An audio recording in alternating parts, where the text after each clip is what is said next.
Assalamualaikum warahmatullahi wabarakatuh.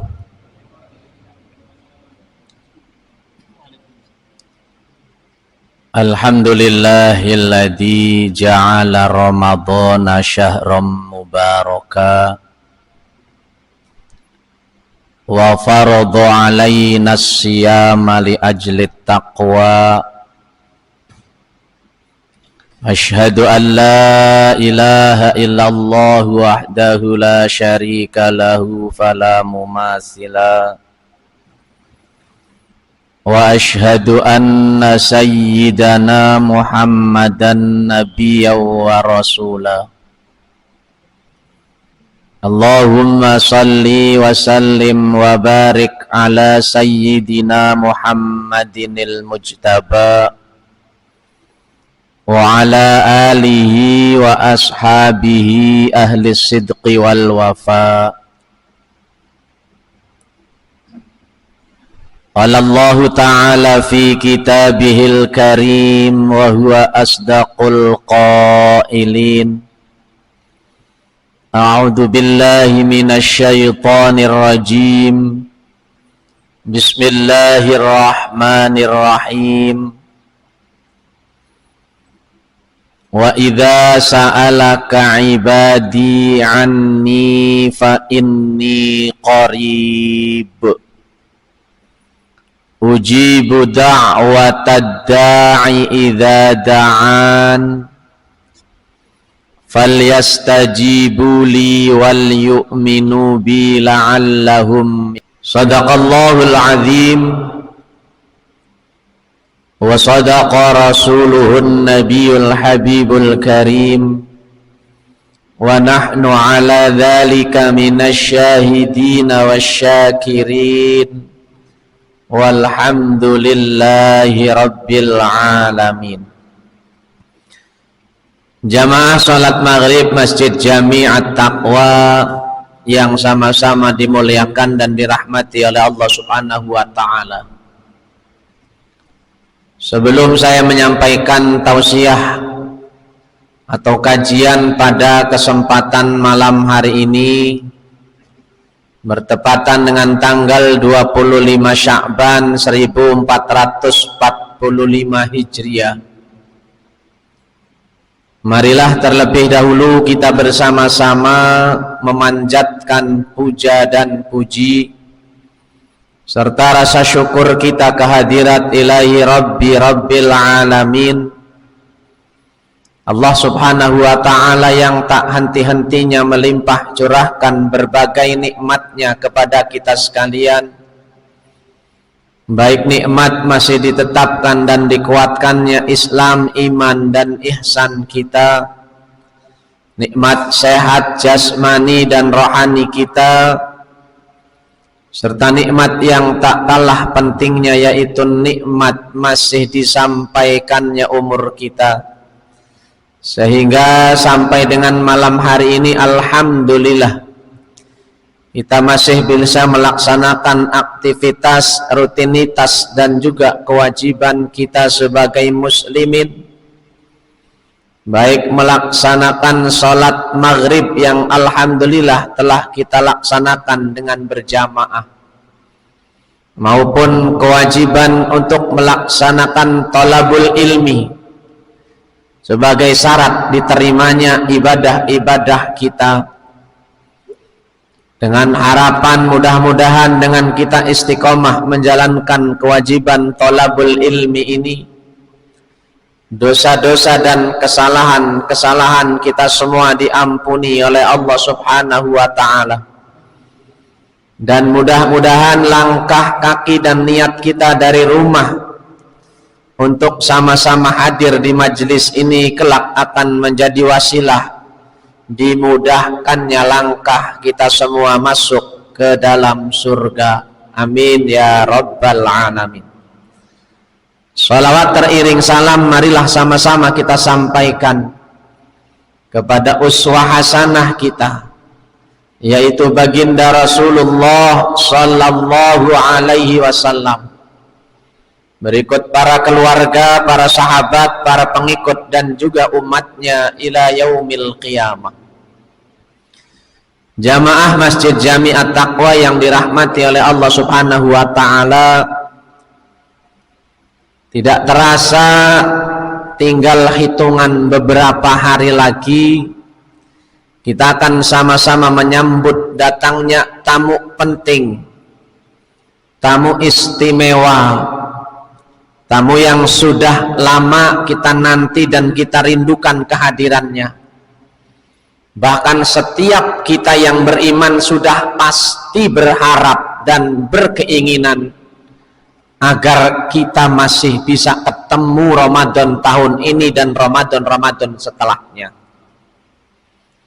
Oleh karena itu ucapan yang pantas kita ucapkan, ucapan yang paling pas kita persembahkan untuk kehadiran tamu yang istimewa ini tidak lain dan tidak bukan adalah kalimat tarhib yang masyhur dan populer, kalimat yang menunjukkan kegembiraan dan kebahagiaan karena datangnya insya Allah tidak akan merepotkan kita, datangnya tidak akan menyibukkan kita, datangnya tidak akan mengganggu, mengusik ketenangan kita, tetapi justru kedatangan dan kehadirannya akan memberi kabar gembira kepada kita.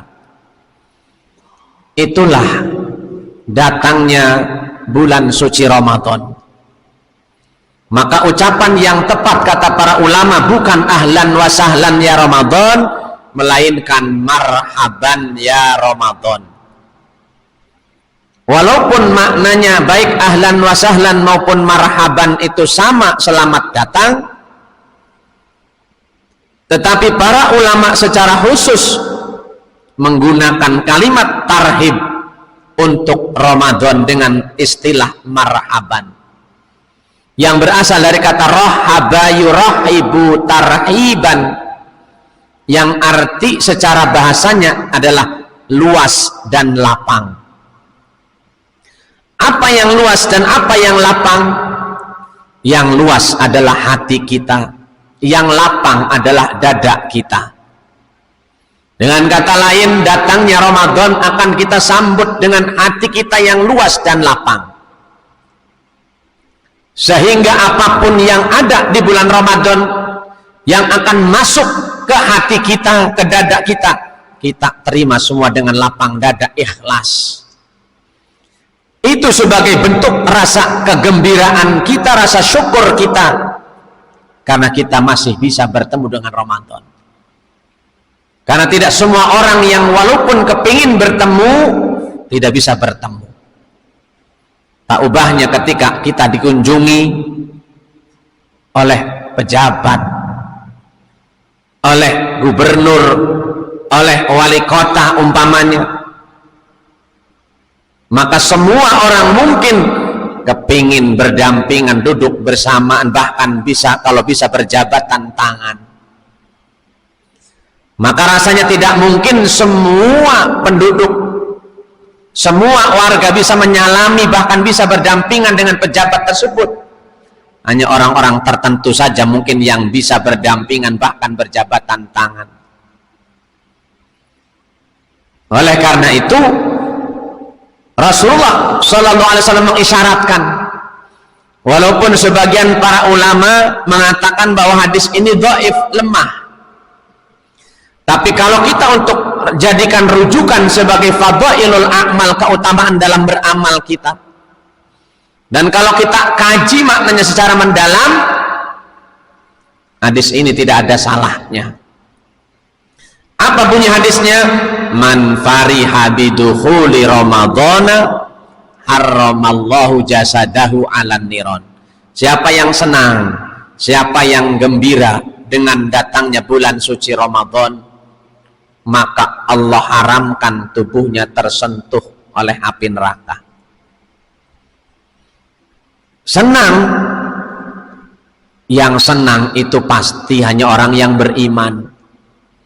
Karena kalau orang yang beriman, mungkin 5 hari menjelang datangnya Ramadan ini akan terasa lama. bagi orang yang beriman dan memang sudah mengharapkan kehadirannya, merindukan kedatangannya. Karena umumnya kalau orang menanti itu terasa lama, orang nunggu itu lama, semenit kayak sejam. Maka tentu berbeda dengan orang yang memang tidak senang dengan kedatangannya.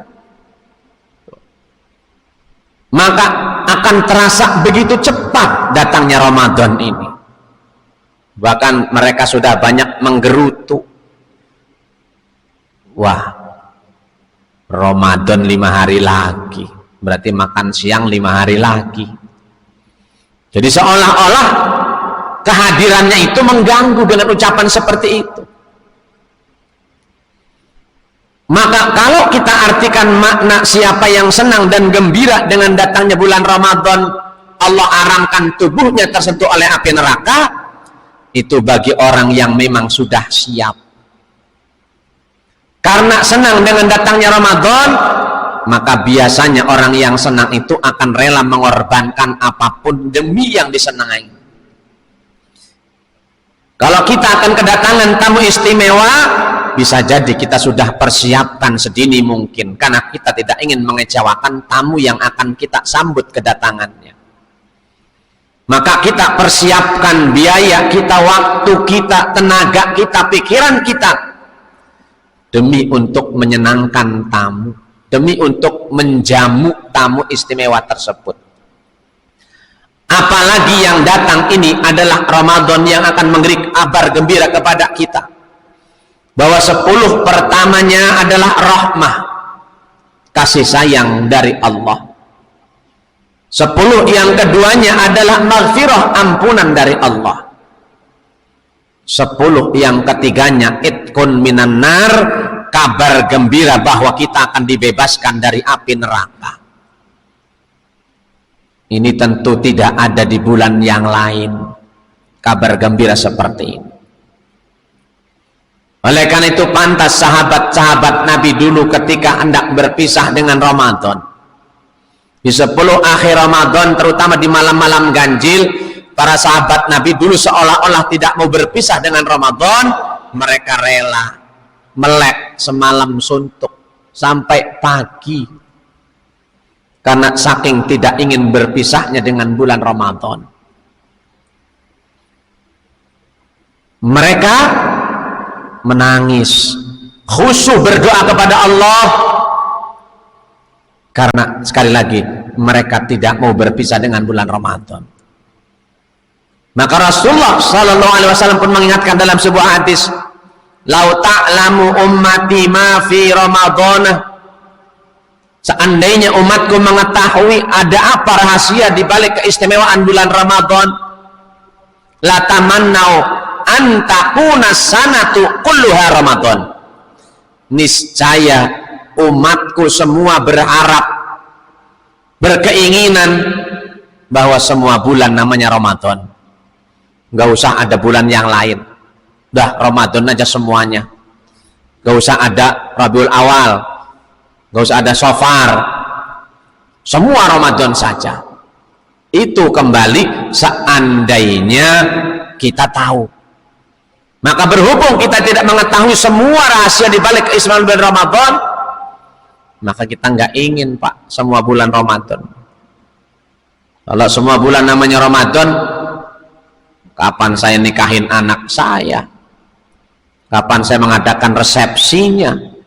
Sebab kalau puasa Ramadan ngadain resepsi, jangan-jangan nggak ada yang datang tamunya pada puasa. Tuh.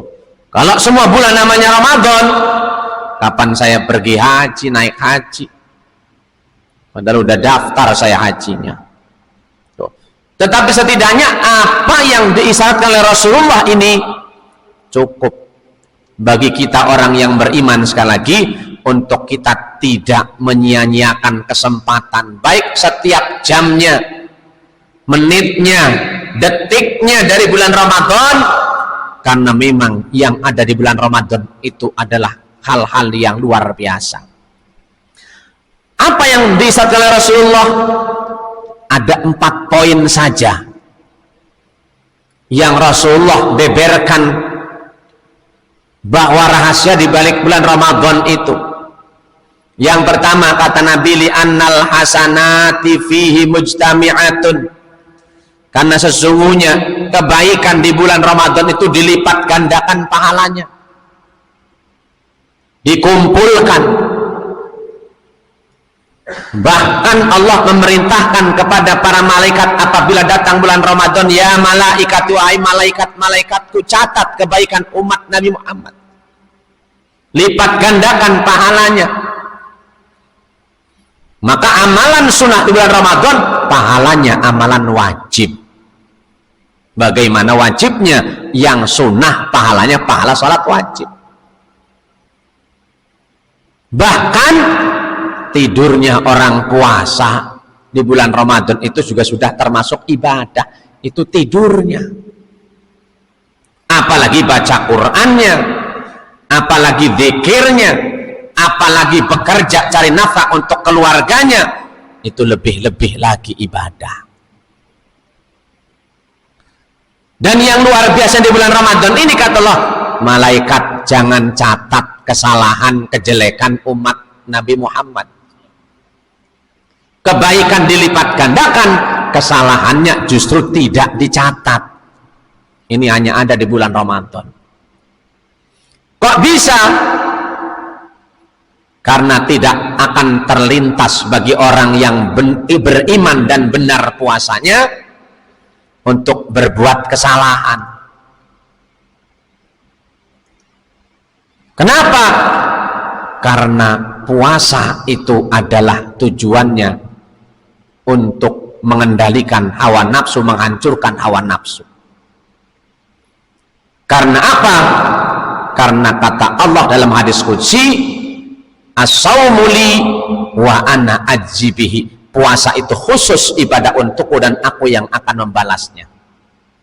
Dan di surat Al-Baqarah ayat 183 pun Allah menegaskan tujuan diwajibkan puasa itu adalah la'allakum tattaqun, agar dengan puasa ini kita menjadi orang yang bertakwa. Jadi betul kalau puasa itu adalah untuk menghancurkan hawa nafsu, mengekang dan mengendalikan hawa nafsu. Di dalam kitab Durratun Nasin dijelaskan bahwa asal muasal diwajibkan puasa itu terkait dengan penciptaan makhluk oleh Allah Subhanahu wa ta'ala. Yang pertama, Allah ciptakan makhluk yang termulia adalah akal. Setelah akal diciptakan oleh Allah, Allah memanggil akal, ya aklu ta'al, akal kemari kamu. Akal kalau dipanggil Pak nurut, labbaik ya Allah, ya Tuhan Allah, ada apa? Itu kalau akal. Lalu Allah bertanya, akal, man ana wa man anta? Siapa saya, siapa kamu? Apa jawabnya akal? Anta Rabbi, Tuhan adalah Tuhan kami, yang menciptakan langit dan bumi, yang mengatur semua pergerakan kehidupan makhluk, memberikan rizki kepada seluruh makhluk, menghidupkan dan mematikan seluruh makhluk. Sedangkan kami adalah hambamu yang lemah, yang tiada daya dan upaya kecuali atas izin dan pemberianmu ya Allah. Kata Allah, akal silahkan kamu masuk ke dalam surga. Maka manusia apabila selalu dalam hidupnya memperturutkan akalnya, maka insya Allah surga jaminannya. Setelah Allah ciptakan akal, baru Allah ciptakan nafsu. Setelah proses penciptaan nafsu selesai, nafsu dipanggil oleh Allah, ya nafsu ta'ali, nafsu kemari kamu. Beda jawabannya dengan akal. Nafsu ditanya seperti itu, dipanggil oleh Allah seperti itu, apa jawabannya? Ngapain lo panggil-panggil gue? Oh, makanya nafsu kalau dipanggil oleh Allah, Allahu Akbar, Allahu Akbar, ya tarlah tanggung, selama ini waktunya. Apalagi kalau subuh hujan-hujan, tarik selimut. Tuh, nafsu itu. Kalau akal dipanggil itu langsung, ketika ada suara adzan langsung meninggalkan aktivitas, segera ambil wudhu, sholat. Itu akal. Tuh. Lalu Allah bertanya, ya nafsu man ana wa man anta. Kata Allah, nafsu siapa saya, siapa kamu. Jawabannya, lo gue. Gue gak kenal lo gak kenal gue. Itu nafsu. Maka dengan jawaban seperti itu, Allah lemparkan nafsu ke dalam neraka jahanam selama 1000 tahun. 1000 tahun nafsu dibakar di neraka jahanam. Setelah 1000 tahun dipanggil lagi nafsu oleh Allah, nafsu kemari kamu. Tapi jawaban masih sama dengan semula. Ngapain panggil-panggil saya nggak kenal kamu gak kenal saya. Itu nafsu. Makanya orang yang hidupnya memperturutkan hawa nafsunya, udah pasti neraka tempatnya. Maka Allah selanjutnya melemparkan nafsu ke dalam neraka khusus, namanya neraka lapar, cuma sebulan doang. Di neraka jahanam 1000 tahun nggak mempan. Ketika dibakar di neraka lapar sebulan doang, nafsu dipanggil, baru nafsu tunduk. Labbaika ya Allah, ada apa Tuhan? Allah manggil saya. Maka berarti betul kalau puasa itu yang benar tujuannya untuk mengendalikan dan menghancurkan nafsu. Itu pun kalau benar kita puasanya. Oleh karena itu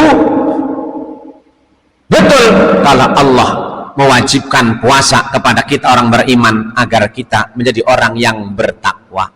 Di mana orang bertakwa itu adalah orang yang selalu hidupnya merasa diawasi oleh Allah.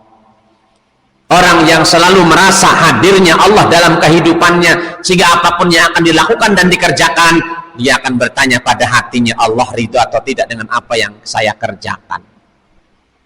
Maka puasa itu erat sekali kaitannya dengan takwa. Karena kita puasa itu yang tahu adalah kita dengan Allah. Saya yakin, ya, Pak Haji Soeharto ini pasti kita percaya semua yang ada di sini pasti Ramadan besok puasa, nggak mungkin nggak puasa.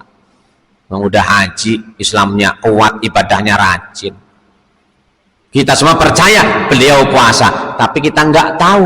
Siapa tahu Pak Haji tengah hari saking laparnya masuk kamar makan 2 piring, dikunci kamarnya, kan gak ada yang tahu. Siapa yang tahu? Hanya Allah dan Pak Haji sendiri yang tahu. Itulah puasa. Saking panasnya siang hari kita wudhu mau sholat duhur, kumur-kumur 3 kali, kita cegok aja 3 kali kumur. Itu siapa yang tahu? Gak ada orang curiga, tapi Allah tahu. Itulah puasa. Maka kata Allah juga, yang tahu tuh saya yang balasnya, kata Allah. Ya, kalau pahala yang lain 10, 100, 700, puasa mah khusus Allah yang membalasnya. Maka betul kalau puasa itu tujuannya adalah la'allakum tattaqun. Orang bisa kita kelabui, orang bisa kita tipu, orang bisa kita bohongi, angka kita bisa curangi, tetapi Allah nggak bakal kita bisa bohongi, kita tipu. Maka mudah-mudahan sekeluarnya nanti kita dari Ramadan, kita betul-betul orang Islam yang beriman ini menjadi orang yang bertakwa. Karena kalau dengan puasa nanti kita tidak menjadi orang yang bertakwa, berarti sama saja puasa kita ini puasa yang sia-sia. Makanya sudah Rasul ingatkan, kam min shaimin laisa lahu min siyamihi illal ju'i wal atas. Berapa banyak orang yang puasa tapi dari puasanya tidak mendapatkan apa-apa, sia-sia puasanya, cuma haus dan lapar saja. Maka perlu kita kuatkan ilmu kita untuk menghadapi puasa. Yang kedua, keistimewaan Ramadan itu kata Nabi, wadda'awatu mustajabatun, semua doa mustajabah. Semua doa mustajabah, tidak ada doa yang tidak diijabah di bulan Ramadan. Terlebih 2 momen, 2 waktu di mana doa tidak ditolak oleh Allah, yaitu menjelang buka puasa Wong Nabi Musa saja iri, bahkan menangis berharap pengen ketemu Ramadan. Awalnya Nabi Musa membanggakan diri, menyombongkan diri di hadapan Allah. Rabbi hal ahadan akram taka mislama akram tani, hal akram tak ahadan mislama akram tani. Ya Allah, pernahkah kau muliakan seseorang yang mulianya melebihi aku, ya Allah? Sebab aku orang yang pernah berbicara langsung denganmu di Bukit Turi Sina ketika mendapatkan wahyu kitab Taurat. Wa kallama Allah Musa taklima, dan Allah berbicara langsung kepada Nabi Musa. Kata Allah, "Hei Musa, jangan sombong dulu. Ketahuilah Musa, ketika aku dulu berbicara denganmu, itu ada 70.000 penghalang antara aku dengan dirimu. Tetapi umatnya Nabi Muhammad yang hidup di akhir zaman, ketika mereka berpuasa, lalu bibir mereka pecah-pecah kekuningan karena menahan haus dan lapar, maka ketika hendak berbuka puasa, tidak ada satupun penghalang, tidak ada satupun tabir antara aku dengan mereka." Maka doa menjelang iftar itulah doa yang paling mustajabah. Maka luangkan waktu 5 menit, 10 menit untuk kita berdoa menjelang iftar. Ada doa yang masyhur di kitab Burdah, itu Dalil Khairat, ya. Ada, atau doa-doa kita yang lain sesuai dengan bahasa kita. Baru ketika hendak minum, ya, kita baca doa Allahumma lakasumtu wa bika amantu. Ini yang masyhur semuanya, ya, walaupun ada 2 versi. Allahumma lakasumtu, ya Allah, untukmu aku berpuasa. Wabika amantu, denganmu beriman, aku beriman. Kepadamu aku beriman. Wa ala rizki aftartu, dan atas rizkimu aku berbuka puasa. Ya, birahmatika arhamar rahimin, dengan rahmatmu ya Allah, wahai Allah yang maha penyayang dan menyayangi semua makhluknya. Itu ketika kita hendak minum. Maka jangan sekali lagi kita tidak berdoa, sebab kata Nabi, ma'an furajulin, celaka dan rugi. Siapa yang celaka dan rugi? Orang yang ketemu Ramadan, berakhir Ramadan, tidak pernah meminta kepada Allah, tidak mohon ampunan kepada Allah, padahal bulan Ramadan itu yang ketiga kata Nabi adalah bulan di mana dosa kita diampuni. Jadi keistimewaan yang ketiga Ramadan adalah wadzunuba maghfuratun, semua dosa diampuni oleh Allah Subhanahu wa taala, itu pun bagi yang memohon ampunan. Nah, kalau kita nggak mohon ampunan kepada Allah atas dosa kita, siapa yang ngampun? Oh. Dan yang keempat, yang terakhir,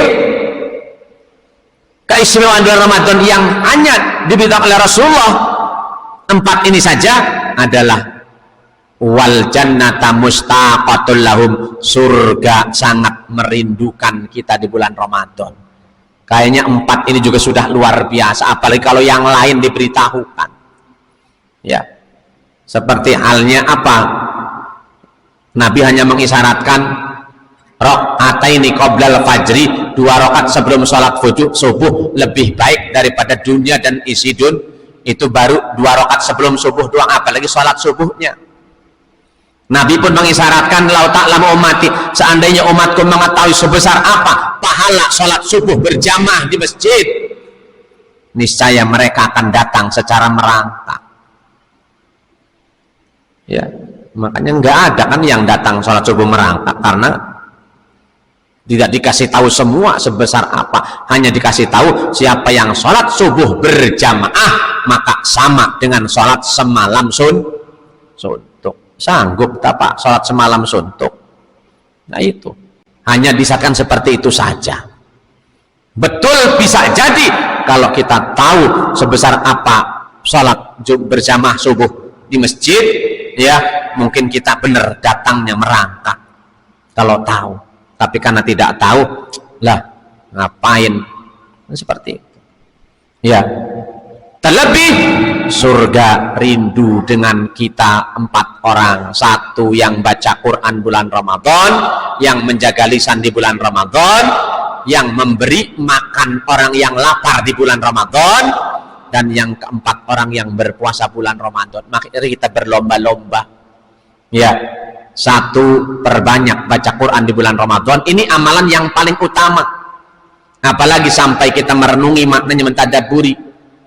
Yang kedua, jaga lisan, jangan sampai kita puasa sebatas menahan haus lapar saja, tapi lisan ini jangan bohong, jangan ribah, jangan mengumpat, ya, jangan bersaksi palsu. Malam yada qaula zur, kata Nabi, siapa yang belum bisa meninggalkan ucapan-ucapan tidak baik selama bulan Ramadan, falaisa lillahi hajatun, maka Allah tidak punya kepentingan apapun. Artinya Allah masa bodoh bahwa dia telah meninggalkan bahwa laus dan lapar itu hanya yang didapatkan oleh orang tersebut kalau puasanya tidak bisa menjaga mulutnya. Lalu memberi makan orang yang lapar karena puasa, inilah kebiasaan kita, memberikan takjil. Sebab kata Nabi, siapa yang memberi makan orang yang buka puasa, maka pahalanya sama dengan yang berpuasa, tidak dikurangi sedikit pun. Kalau Bapak ngasih 40 orang puasa, maka pahala 40 orang puasa akan Bapak dapat, tidak dikurangi sedikit pun. Dan yang keempatnya, kitanya berpuasa di bulan Ramadan. Jadi satu paket. Kitanya puasa Ramadan, puasa kita menjaga lisan, puasa kita isi dengan perbanyak tilawah Quran, dan kita usahakan bisa berbagi di bulan Ramadan. Mudah-mudahan sekali lagi kita sambut kedatangan Ramadan ini dengan hati yang lapang dan gembira. Jangan masih ada yang sedih, jangan masih ada yang menggerutu, karena ini menunjukkan bahwa orang itu tidak senang dengan datangnya Ramadan. Maka sebelum Ramadan tiba, berapa hari lagi ini, Allah ingatkan kita, wahai hambaku, urusanmu denganku gampang. Khusyukkanlah ibadahmu di bulan Ramadan, tapi tolong selesaikan dulu urusanmu dengan sesamamu. Maka perlu kita saling memaafkan dan meminta maaf, agar apa yang kita lakukan di bulan Ramadan betul-betul mendapatkan hasil maksimal. Maka sebelum Ramadan tiba, saya atas nama pribadi, dari Syawal sampai Sya'ban ini saya menyampaikan materi, mungkin ada kata-kata yang kurang berkenan, menyinggung perasaan, mohon dibukakan pintu maaf yang seluas-luasnya. Pun demikian, bapak-bapak semua saya maafkan apabila punya kesalahan. Mudah-mudahan Ramadan tahun ini adalah Ramadan terbaik buat kita, serta kita mendapatkan predikat muttaqin, amin ya rabbal alamin. Demikianlah apa yang dapat saya sampaikan. Kita tutup kajian malam hari ini dengan sama-sama baca doa afdal majelis. Subhanakallahumma bihamdik, asyhadu an la ilaha illa anta, astaghfiruka wa atubu ilaik, bi rahmatika arhamar rahimin, walhamdulillahil alamin. Hadani Allah wa iyyakum ajma'in, wallahu al-muwaffiq ila aqwamit thariq. Assalamualaikum warahmatullahi wabarakatuh.